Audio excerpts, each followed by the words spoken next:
Okay, everybody, let's get right into this. Just right into the show. Make sure you grab your front row seats. We're running out, guys. We're running out. Everyone's rushing in. And, you just got to calm down, all right? Calm down. We got the new light hero, Tara. But before we start the show, let me give a massive shout out to my 98th and 99th Patreon members, Mookie as well as Vandalist. Thank you so much for joining the squad. I can't believe it, guys. Almost at 100 patrons. Thank you so much for your support. And let's talk about Tara. Now, I'm going to talk about the events and, of course, the rewards and what you should do. I'll be back with that in a couple of hours. For those that have been playing this game for a while, you have been hoarding. As you see from the poll, you have been hoarding for what? Since June, since the 3rd anniversary event, and so have I. And I went nuts today thanks to Knots as well as Kenshin. Thank you so much for letting me test. It was really critical that these two gentlemen stepped up and let me not only summon but build from the ground up and test everything. Just everything.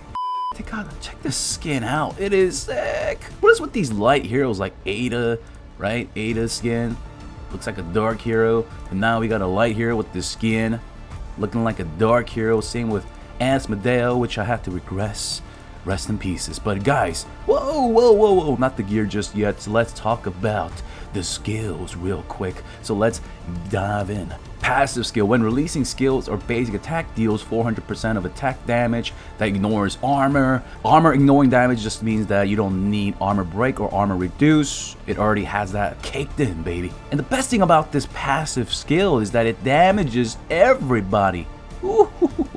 It's great. Right after the basic or right after the active skill, it's gonna blanket the entire enemy's team with this damage, and it has that 30% chance of inflicting power of light.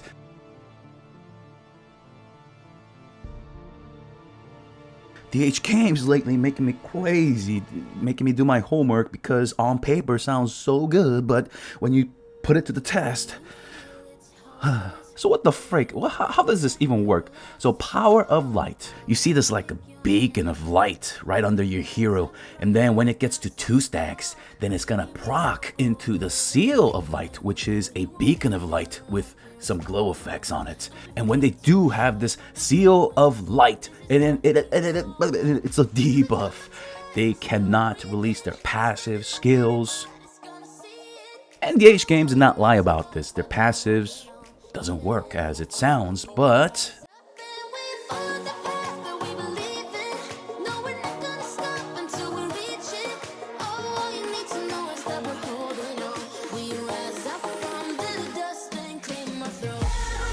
here comes the truth. Big fat number 1. Seal of Light is a crowd control effect. So the bosses in PvE fights, they're immune, of course, check. Purify as well as Gustin can remove this. Crowd control immunity can, of course, immune this. So let's say, for example, you have a Gustin with 35% crowd control immunity, and you got 2 layers of the power of light, but that 35% crowd control immunity, boom, knocks it down, and you need to build up the power of light back up again. What else, Seals? What else? Come on, keep punching me. Oh, yeah, Purify removes the Seal of Light. Don't get it confused with Power of Light. Going back to Seal of Light. It can be removed with Purify. It can be removed by Gustin's Totem. It is also affected by Amun-Ra's crowd control reduction by 1 round. So Power of Light, it's already hard as is to get it to 2 layers, considering how fast the meta is right now. But when it does build up to 2 layers, it is getting eaten up by crowd control immunity. Now with the aura update, with the advanced skill tech, as well as a lot of heroes having crowd control immunity and Purify and Amun-Ra and Gustin and all of that stuff, this thing doesn't get to see a lot of game time. And as you guys are seeing, I have all the solid proofs. I've tested against every hero, against Amun-Ra, Penny, Gustin, you name it, Ada, Oberon, and as you are seeing with Penny, that purple rocket gets eaten up by that Seal of Light, and there are 0 Power of Light stacks, reset back to 0. So once again, let me clean this up. Power of Light is very reliable. You'll see it go up there even if the heroes are crowd control immune. That's because Power of Light is not considered a crowd control effect, and also it does not get removed by Purify. And one more thing, I even tested this out. If Seal of Light is on a hero, does it stop Purify? Does it stop Unbending Will? And the answer is, heck no, it doesn't. But hey, I wanted to test it anyways. And knowledge is power. You guys know that already. And let's talk about his second passive, the Power of Zeal.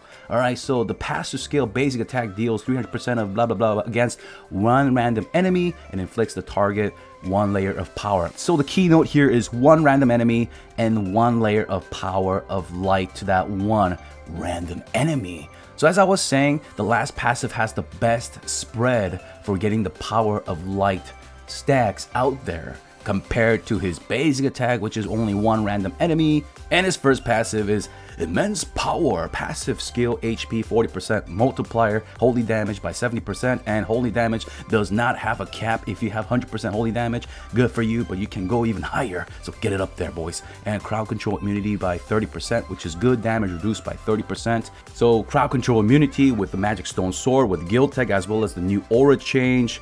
We're talking about a very good countermeasure against your opponent's Tara's effectiveness to get that Seal of Light on your Tara with all this crowd control immunity. And let's talk about the active attack. Randomly attacks 2 to 4 times on a single target. This is pretty much like Unimax. It attacks separately. What this does is that I tested this as well against 2 Amun-Ra's. You can strip 2 to 4 layers of Amun-Ra's Guardian Shadow.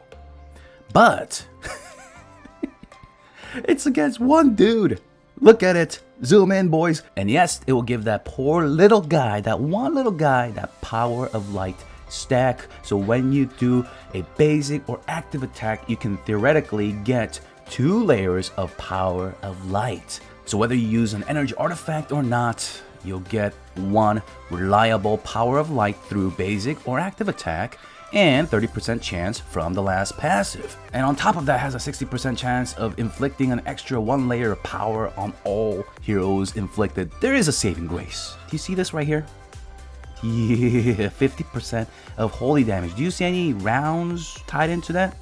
Of course, I'm not gonna trust the text, so I went into the broken spaces, and guess what? This thing is like Gurk's active attack, that holy damage, it ramps up permanently. But unlike Gurk, he only self-buffs himself. But hey, it's gonna give him some nice ramp-up PvE damage.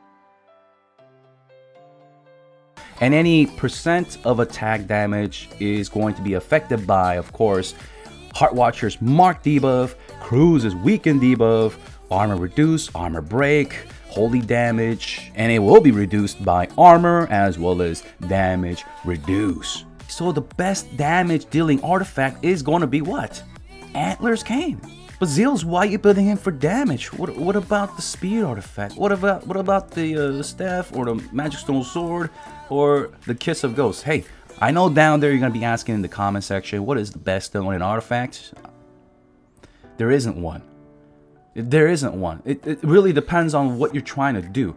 What you gotta do is open up the game and watch your fight. If your fights are determined by round 2 or 3, it's just not enough time for Seal of Light to kick in. It's very inconsistent because it is affected by crowd control immunity. It can be removed by Purify and all that jazz. If you have a team that has a lot of debuffs, then you can protect the Seal of Light, but it's not gonna protect you against their crowd control immunity. So what I'm trying to say is that Seal of Light is icing on top. What I am building towards is that not the skin. What I'm building towards is the last passive damage, because it deals way more damage than Ada's. That's not Ada. Ada's last passive. Yes, it doesn't have the self-sustain of Ada or the utility of Ada, but it's gonna round per round, as long as your boy, your Tara, is not in a crowd control effect himself.